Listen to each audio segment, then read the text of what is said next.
இப்போ சீமான் ஒரு செக் வச்சிட்டார். என்னன்னு பாருங்க, இவர் பெரியார்னு சொல்றாரு, இவரும் திராவிடத்தின் கைக்கூலிதாங்கிற மாதிரி அப்படி ஆரம்பிச்சு, நீ நடுரோட்டில் நின்னா லாரியில் அடிபட்டு சாவுன்னு சொல்லி இவரை திராவிடத்தின் பக்கம் தள்ளுறாரு. யாரு? சீமான்.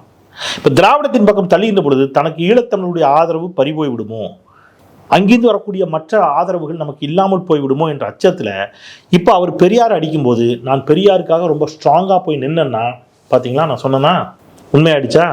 இவர் திராவிடத்தோட ஆளு நான் சொன்னதை நீங்கள் கேட்கலையேன்னு சீமான் எங்கே செக் வைப்பார்னா ஈழத்தில் செக் வைப்பார். அப்போ நம்ம பேசாமல் அமைதியாக இருப்போம். ஆனால் அதுலேயே விஜய்க்கு என்ன இழப்பு இருக்கு? நீங்கள் சொல்றீங்க, நீங்கள் பெரியாரை சீமான் விமர்சனம் பண்ணும்போது அமைதியாக இருந்தார். ஆமாம், விஜய்க்கு என்ன இழப்புனா, இப்போ நீங்கள் பெரியாருக்காக ரொம்ப ஸ்ட்ராங்காக பேசுனாங்கன்னா ஈழத்தமிழுடைய ஆதரவு இழக்கணும். ஈழத்தமிழுடைய ஆதரவு இழப்பதால் பெரும் பொருளாதார பலத்தை இழப்பாருங்கிறேன். விஜய் நான் என்ன சொல்றேன்னா, சீமானுக்கு கண்டனம் தெரிவிக்காத போதும் விஜய்க்கு என்ன இழப்புன்னு கேட்குறேன். இல்ல, தெரிவித்தால் இழப்புங்கிறேன். நீ தெரிவித்தால் இழப்புன்னு சொல்றீங்க. தெரிவிக்காத போது என்ன இழப்பு? தெரிவிக்காத போது இழப்பு இல்ல, லாபம் இருக்குல்ல.